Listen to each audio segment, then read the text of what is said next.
banished from my dad's immediate family table at his retirement dinner. Then, they tried to dump a $6,000 bill on me, so I walked out. I, a 36-year-old male, have been on the road for almost 15 years. I started as a company driver, making money, sleeping in truck stops, and missing every holiday. Back then, I was pulling in maybe $38,000 a year. While dealing with dispatchers who treated us like disposable parts, the cab of my first assigned truck smelled like 3 decades of cigarettes and fast food, but I had a plan. I saved every penny, lived like a monk in a $600 a month efficiency apartment with cinderblock walls and a shower that barely fit my 6'2" frame, and eventually bought my own rig, a used Peterbilt 380-9 with 780,000 miles that I fixed up myself. Then I bought another. Now, I own a small fleet of 8 trucks, employ 12 drivers plus 3 office staff, and clear about $380,000 a year after expenses, fuel costs, maintenance, and payroll. Not bad for a dropout disappointment. My trucking business didn't happen overnight. I spent 5 years driving for others before saving the $45,000 down payment for my first used rig. I took night classes in business management at the community college, not that my family bothered to notice. I researched the most profitable routes, specialized in refrigerated goods, which pay better rates, and built a reputation for on-time deliveries. Eventually, I secured contracts with regional distributors who didn't want to deal with the headaches of fleet maintenance and driver management. My best friend Darren saw it coming from day one, back when everyone else was laughing at my truck driver phase. He was the only one who got it. "These don't understand business," he'd say bluntly. "They think success only comes with a piece of paper on the wall." Darren runs an auto repair shop across town and has the subtlety of a sledgehammer, exactly why we've been tight since high school. We played offensive line together, he was right guard, I was right tackle. And we protected our quarterback like our lives depended on it. That mentality carried over after graduation. 2 years ago, I adopted Buck, a German shepherd, from a rescue. Some jackass abandoned him when he moved out of state. He's with me almost everywhere. Riding shotgun in the F-350, sleeping at the office, the works. Best decision I ever made. When you've dealt with a family like mine, having something around that's actually loyal makes a difference. Buck has become the unofficial mascot of my company. My drivers bring him treats, the ladies in the office spoil him rotten, and my clients always ask about him. He's got better social skills than I do, honestly, and he's got a sixth sense about people. If Buck doesn't like you, there's usually a good reason. Meanwhile, my brother Nate, a 39-year-old male, followed the right path. He got his accounting degree, married Grace, his college sweetheart, and they have 2 kids, a boy and a girl, ages 8 and 6. Perfect American dream, right? Nate makes around $90,000 working for some corporate firm downtown. He's got a 4,000 square foot house in the suburbs with a $2,800 monthly mortgage, the leased BMW 5 Series he can barely afford, and about $40,000 in credit card debt he doesn't talk about. Dad thinks he walks on water. Every Christmas, Nate makes a big show of the family vacation they just took, or the new golf clubs he bought. But I've seen his credit card statements when he left them on the counter once while I was at their house. Minimum payments across the board. The guy is drowning in debt but keeps up appearances like his life depends on it. My parents are pieces of work themselves. Dad, a 63-year-old male, spent his life as a middle manager at a manufacturing plant, always complaining about being passed over for promotion. His favorite phrase is, "I would have been VP if it weren't for office politics." Yeah, sure, nothing to do with his mediocre performance and tendency to take credit for other people's work. Mom, a 61-year-old female, worked part-time at a doctor's office, mostly spending her time gossiping about the patients and judging people based on their medical conditions. They've both got that boomer mentality where they think they worked harder than anyone else, despite having it easier than any generation since. Dad loves telling stories about how he paid for college by working summers, conveniently, leaving out that college cost about $500 a semester back then. Mom brags about buying their first house at 23, not mentioning that it cost 3 times their annual salary, not the 8 to 10 times it costs young people today. Over the years, our relationship went from bad to worse. Every time I visited, which wasn't often, Dad would make these backhanded comments about my career choice. "I saw one of those big rigs jackknife on the interstate," he'd say during dinner. Guess that's the kind of thing that happens when they let anyone get a CDL these days. Or he'd talk about Nate's new promotion in front of me, then ask if I'd considered going back to school. What they didn't know, or chose to ignore, was that while Nate was living paycheck to paycheck in his McMansion, I was quietly building something substantial. My fleet brings in $1.8 million in gross revenue. I've got commercial contracts with 3 major distributors, a real estate portfolio of 4 rental properties that generate $5,700 in monthly passive income, and a 7-figure investment account. My sister-in-law, Grace, knew though. She'd drop hints sometimes about their financial struggles when Nate wasn't around. Nate had to take a cash advance to pay for Timmy's baseball camp, she once told me, or, we're thinking of refinancing again to consolidate some debt. Funny thing is, I've actually bailed them out more than once. When Nate's mortgage was underwater during the housing crisis, I loaned him $15,000, never mentioned it again. When Dad's transmission went out in his precious Cadillac, I covered the $4,800 repair bill. When Mom needed dental work not covered by insurance, I handled the $3,200 without a word. When Nate's kid needed emergency surgery and their insurance had a $5,000 deductible, guess who covered it? They conveniently forgot these moments when it came time to respect what I'd built. That's how families operate, Darren told me once while we were watching a game. They'll take your help but still treat you like garbage. It's the Thompson family special. He wasn't wrong. I've also got a half-sister, Tori, a 27-year-old female, from Dad's brief affair back in the day. Mom took him back but always treated Tori like an outsider. Tori and I actually get along great. She's a tattoo artist who never bought into the family's nonsense. She's the only one I keep in regular contact with. For the past 4 years I've barely seen any of them. Last Christmas I sent gifts for the kids but didn't show up for dinner. Tori came to visit me on the road once or twice. That was it. I was too busy building my empire to deal with their drama. My blood pressure literally dropped 15 points after I stopped regular contact, according to my doctor. Then, last month, I got the call. Dad was retiring, and they were having this exclusive family celebration at Morton's Steakhouse, supposedly the fanciest place in town. Mom called, then Nate, then Mom again. Tori texted me saying, "They're being weird about this dinner. I think they're up to something." I should have listened to her, but like an idiot, I thought maybe, just maybe, they actually wanted to patch things up. After 15 years of their nonsense, I still had this small hope they might eventually see me as something other than a failure. I pulled up to Morton's in my F350 Platinum 7.3-liter Powerstroke diesel, 1,500 pound-feet of torque, custom flatbed in the back for hauling parts when needed. It cost me $84,000, cash, no financing. Buck sat in the passenger seat, looking at me like he knew what was coming. I told him to stay and crack the windows, he'd be fine for a couple of hours. The valet gave my truck the once-over, a mixture of respect for the vehicle and confusion about the guy driving it. He wasn't sure if I was someone important in work clothes, or just some contractor who took a wrong turn. I handed him the keys and told him to park it somewhere visible. "It's got a security system that gets triggered easily," I lied. "I just wanted it where I could see it from inside." Trust issues? Maybe, but they've served me well. The valet gave me a look like I was delivering meat to the kitchen. Whatever. I've seen that look my whole adult life.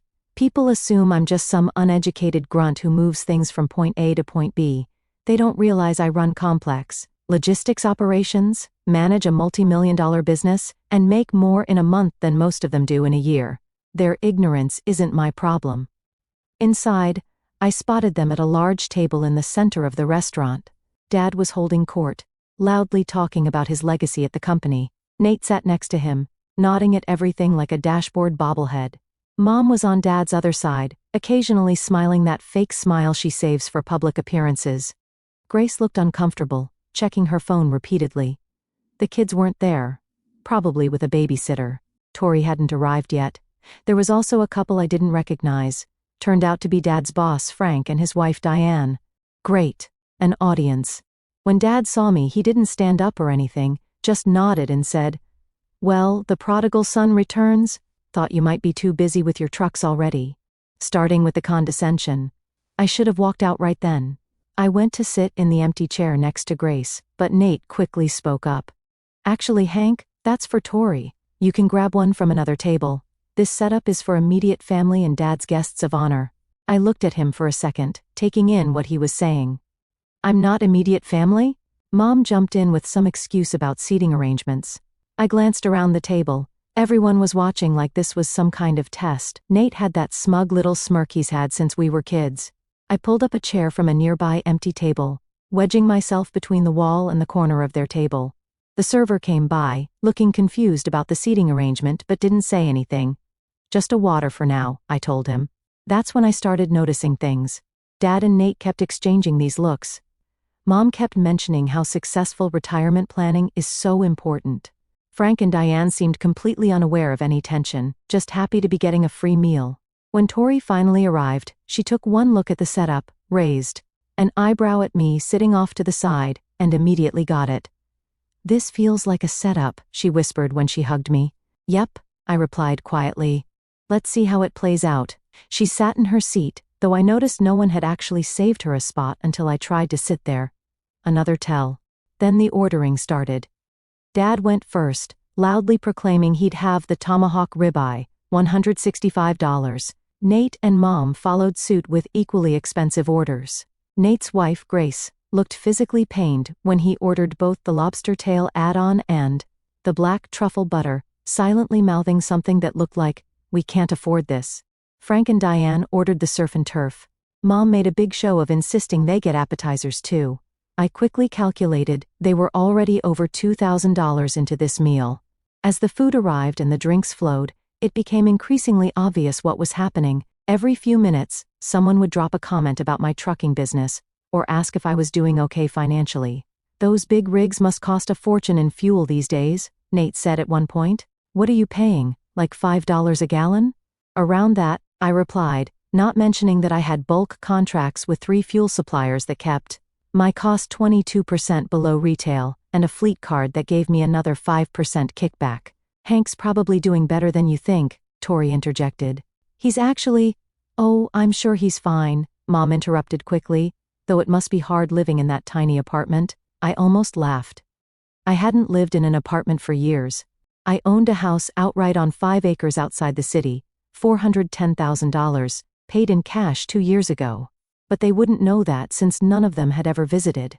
My place has a 3-car garage where I keep my weekend car, a 2023 Corvette Z06. I bought as a gift to myself, after landing a major contract, a fully equipped home gym, and a workshop where I restore vintage motorcycles as a hobby. I'm currently working on a 1978 Harley Shovelhead that's almost done. But sure, Mom, I'm in a tiny apartment. As dessert menus were handed out, Dad leaned back in his chair, visibly drunk, and announced, "Let's go all out. One of everything for the table." The server nodded enthusiastically and scurried off to put in the order. That's when Nate turned to me with what he probably thought was a subtle look and said, "By the way, Hank, we all figured since you missed so many family events over the years, you'd want to handle the bill tonight, sort of a makeup gift for Dad's retirement." We already told the server, and there it was. The real reason for the invitation. All these years, I'd wondered if I was the problem, but this confirmed everything. They didn't see me as family, they saw me as a wallet. 3 hours and countless drinks later, the server appeared with a black leather folder. Without hesitation, he placed it directly in front of me. "Whenever you're ready, sir," he said with a smile. The table went completely silent. Even Frank and Diane seemed to suddenly realize something was off. Dad was staring at me expectantly, one eyebrow raised. Mom had that smile she gets when she's pretending everything is fine. Nate was actually smirking. I picked up the folder and opened it casually. $5,850.76, nearly $6,000 for a dinner. I could have bought a set of Michelin X-Line Energy Z tires for my entire fleet for that. Just for perspective, $5,850 is what one of my trucks grosses on a good 3-day haul from Chicago to Dallas. That's 60 hours of operation, 900 miles of wear and tear, fuel costs, driver wages, insurance, and everything else. They blew that amount on a single meal. I closed the folder and set it down in front of me, saying nothing. The silence stretched uncomfortably. "Well," Dad finally said, "are you going to take care of that, or what?" I looked around the table. Did anyone here actually ask if I was willing to pay for dinner tonight? Nate scoffed. Come on, don't be difficult. We all know you've got the cash. Those trucks of yours must bring in something. So, because I have money, which by the way, I earned by busting my ass for 15 years in a job you all look down on, I'm automatically responsible for a $6,000 dinner bill that I didn't agree to? Mom leaned forward. Hank, this is your father's retirement dinner. Don't make a scene. I'm not making a scene, I replied calmly. I'm just asking a simple question. When exactly did I agree to cover tonight's bill? Dad's face was getting red. This is ridiculous. Just pay the damn bill so we can go home. I picked up the folder again, looked at it thoughtfully, then set it directly in front of my father. No. That single word landed like a bomb. Dad's mouth actually fell open. What did you just say? He sputtered. I said, no, I'm not paying for this. Nate jumped in. You can't be serious. This was the arrangement. An arrangement none of you bothered to discuss with me, I pointed out. You just assumed, like you've always assumed things about me. Frank and Diane were looking extremely uncomfortable now. Frank cleared his throat. Maybe we should contribute our portion. No, Dad said quickly. This isn't about you. My son is just being difficult. I leaned back in my chair. I'm not being difficult. I'm setting a boundary. Something I should have done years ago. Tori was trying to hide a smile behind her hand. Grace was staring intently at her empty plate. Mom's voice dropped to that dangerous whisper she used when she was really angry. Hank James Thompson, you will pay this bill right now, after everything we've done for you. That made me laugh. Actually laugh out loud. After everything you've done for me? Let's review, shall we? You belittled my career choice for 15 years. You excluded me from family events. You've never once visited my business or my home. Dad, you told your golf buddies I was between jobs when I was building $1 million company. None of you, except Tori, even know what my company does or how successful it's become. Dad started to interrupt, but I held up my hand. No, I'm not finished. You know what successful retirement planning actually looks like? It looks like the diversified portfolio I started building at 25. It looks like living below your means and investing the difference, not blowing $6,000 on dinner and expecting someone else to cover it. I pulled out my wallet, dropped $40 on the table for my water and tip, and started walking away. Hank, Mom called after me, you can't just leave. I turned back one last time. Watch me. The looks on their faces were priceless. Nate looked like he'd been slapped. Dad was turning purple. Mom was doing her shocked Victorian lady routine. As I walked out, I heard the manager approaching the table. The night was about to get even more uncomfortable for them. I made it halfway to my truck before I heard footsteps rushing behind me. It was Grace, Nate's wife, looking panicked. Hank, please, she said, catching up to me. They really can't cover this. Nate's been laid off for 3 months. He hasn't told anyone. That stopped me in my tracks. What? She nodded, looking miserable. The credit cards are maxed out. We're behind on the mortgage. Your parents aren't in great shape either. Your dad's retirement package wasn't what he expected. And you thought the solution was to trick me into paying for a $6,000 dinner? It wasn't my idea, she said quickly. Nate and your dad cooked this up. They figured you wouldn't make a scene in public, especially with Frank there. Why didn't Nate just ask me for help directly? Pride, she said simply. And your dad convinced him this would work. I almost felt bad, almost. Then I remembered 15 years of snide comments, exclusion, and judgment. I remembered Nate telling our extended family that my business was just a phase, even after I'd cleared my first $1 million in revenue. I remembered Dad introducing Nate's kids as his grandchildren, but referring to me as our younger son, like I was still a teenager and not a grown man running a successful business. Tell Nate he can call me tomorrow, I finally said. We can talk about a loan, but I'm not going back in there, and I'm definitely not paying for that ridiculous dinner. Grace nodded rapidly and hurried back to the restaurant. I got in my truck and sat there for a minute, watching through the window. I could see them all arguing at the table. Frank and his wife were pulling out their wallets, clearly contributing what they could. Buck perked up when I got in, tail wagging slightly against the seat. At least someone was glad to see me. The server was hovering nearby, looking increasingly concerned. The manager had joined him. I could only imagine the scene unfolding, but my son was supposed to pay. Well, he clearly isn't going to. This is outrageous, sir. We still need someone to cover the bill. I started the engine and drove away. My phone started blowing up immediately with texts demanding I come back. I turned it off and just drove for a while, feeling lighter than I had in years. Driving calms me, always has. There's something about being on the open road that puts things in perspective. That's why I love trucking from the start, even when the pay was terrible and the hours were brutal. You get time to think. And what I thought about that night was why I'd ever expected anything different from them. They'd shown me who they were over and over. It was time I finally believed them. The next morning, I turned my phone back on to find 17 missed calls and about 30 texts.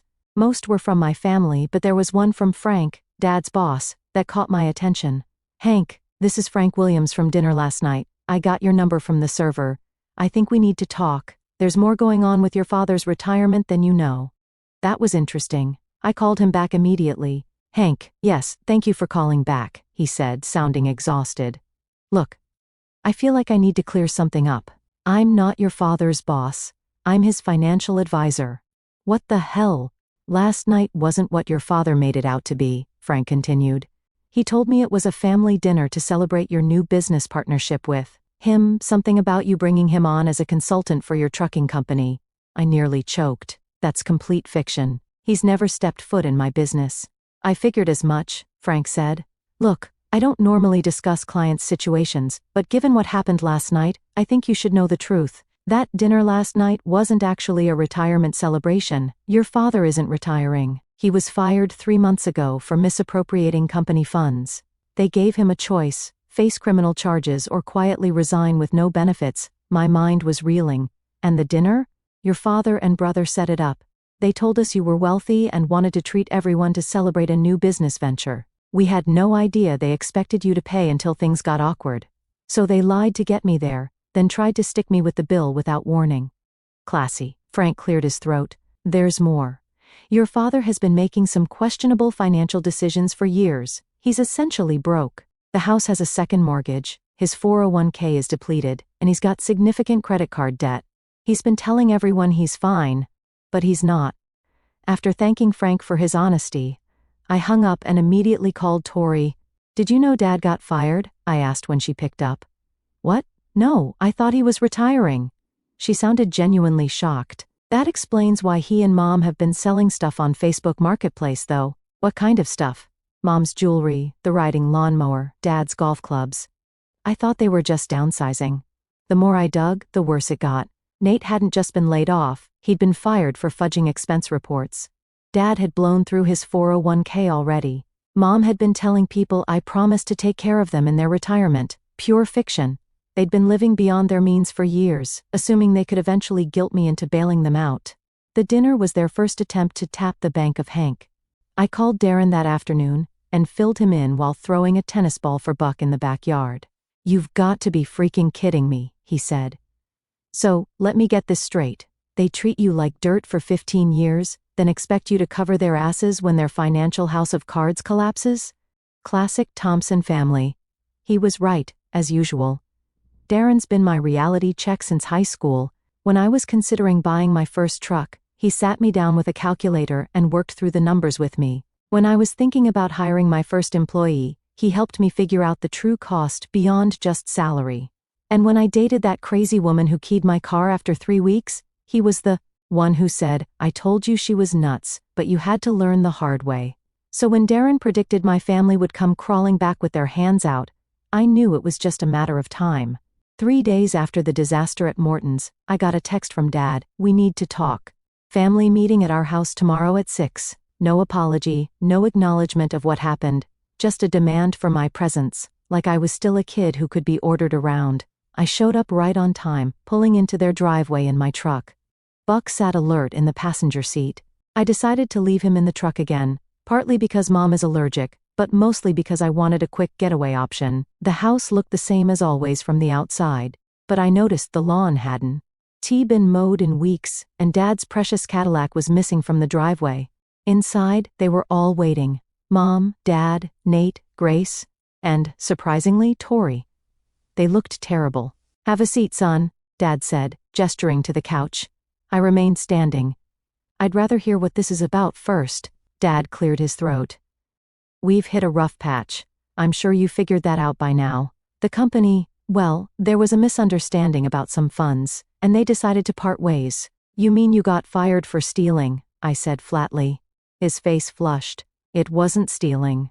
It was an unauthorized loan I was going to pay back. You were taking company money without permission. That's the definition of stealing, Dad. You don't understand the pressure I was under, he snapped. We had appearances to maintain. And Nate? Nate looked up briefly. Creative accounting. They didn't appreciate my methods. Creative accounting, I repeated. So fraud. Nate didn't deny it, just looked back down at his hands. So, now what? I asked, even though I already knew where this was headed. Mom jumped in. We thought, as family, we could help each other out, just until things stabilize. The dinner was a test, Dad admitted. We needed to see if you'd step up when needed. I laughed. A test I apparently failed? This isn't a joke, Hank, Mom snapped. We're about to lose the house. Nate's family might have to move in with us. We need help. I looked around at all of them. Let me get this straight.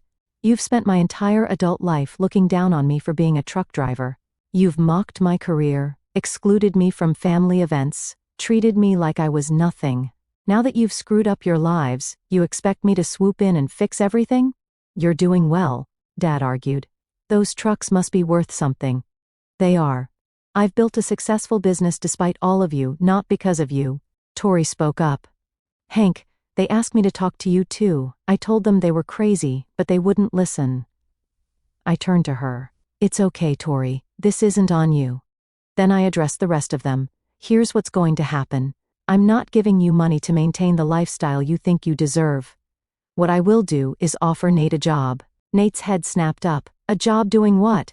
Driving one of my trucks. The silence was deafening. You want me to be a truck driver? Nate finally said, disgust evident in his voice. Yes. Starting salary is $75,000, plus benefits, full health insurance, a $50,000 life policy, 401k with a 3% match. It's honest work, Nate, the kind you look down on. I could see him doing the calculations in his head. $75,000 wasn't his old $90,000. But it was better than unemployment. But to work for his younger brother, doing the job he'd mocked for years? Dad stood up, face red. This is your idea of helping? Humiliating your brother? No, it's my idea of teaching him some humility. Something this family could use a lot more of. Mom was crying now. After everything we've done for you. That's the second time you've said that, I noted. And I'm still waiting to hear what exactly you've done for me besides make me feel like dirt for most of my life. No one had an answer. I reached into my pocket and pulled out a folded piece of paper. By the way, I paid off your dinner bill at Morton's. Their faces lit up momentarily, but I continued. I filed it as a loan with my company's attorney. I handed the paper to Dad. Those are the repayment terms. $6,000 plus 8% interest. Due in full within 24 months. You can make payments monthly, or Nate can work it off at $250 per payment. Dad's hands shook as he read the document. This is a joke. It's a legally binding loan agreement. My attorney has already filed the paperwork. You can't be serious, Nate said. Completely serious. You wanted my money? Fine, but you're not getting it for free, and you're not getting it through manipulation. Grace looked like she might faint. Nate looked like he wanted to punch something. Dad was turning purple. Mom stood up dramatically. I can't believe I raised such a heartless son. You raised a son who learned to look out for himself because nobody else would, I corrected. Her, and who learned the value of actual hard work instead of shortcuts and schemes. I turned to leave, then stopped. Nate, the job offer stands. It's honest work that pays well. If you're man enough to take it, call me. And what if we don't pay the loan? Dad called after me. I turned back one last time. Then I'll take your house. It's listed as collateral in paragraph 3. It wasn't, and any lawyer would have thrown out the agreement in seconds. But watching the blood drain from his face was worth the bluff. Outside, Tori followed me. That was brutal, she said, but she was smiling. They had it coming. Oh, absolutely. So, what now? You think Nate will take the job? Not a chance in hell, I replied. His pride won't let him. But he won't find anything that pays as well, especially with a firing for accounting fraud on his record. Buck was watching us through the window, head tilted. Tori laughed when she saw him. At least you've got one loyal family member. The next day, I went back to work like nothing happened. I had 3 contract bids to review, a maintenance schedule to approve, and a potential new driver to interview. 2 weeks later, Nate proved me wrong. He showed up at my office. He looked like hell. "I'll take the job," he said, not meeting my eyes. I studied him for a moment. Part of me wanted to gloat, to rub his face in it, but that's not how I build my business. "Good," I replied. "You start Monday, 5 a.m. sharp?" "I've never driven anything bigger than my BMW," he admitted. "We'll put you through training. You'll need to get your CDL. It'll take a few weeks, but we'll get you there." He was relieved and actually thanked me for the first time in his life. After he left, I called Darren. "You're not going to believe this. Nate took the job." "Holy shit," Darren said. "Hell must be freezing over." "We'll see how long he lasts," I replied. "My bet's 3 weeks," Darren said. "Want to put $50 on it? Make it 100. Dad and Mom eventually had to sell their house and move into a small apartment. They still tell family friends that I'm the villain who wouldn't help them in their time of need. That's fine by me. I learned long ago that you can't control what other people think of you.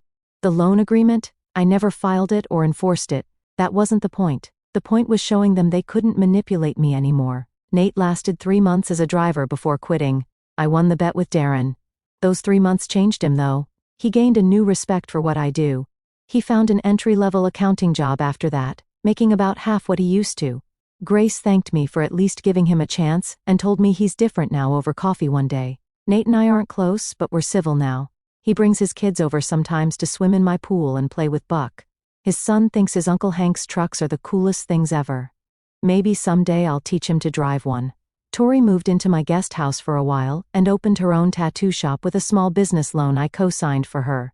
She's doing great, booked solid 3 months out with a growing reputation for custom mechanical designs like the ones on my arm. She paid back the loan in full a year early. Mom still doesn't talk to me much. Dad tries occasionally, usually when he needs something. I keep them at arm's length.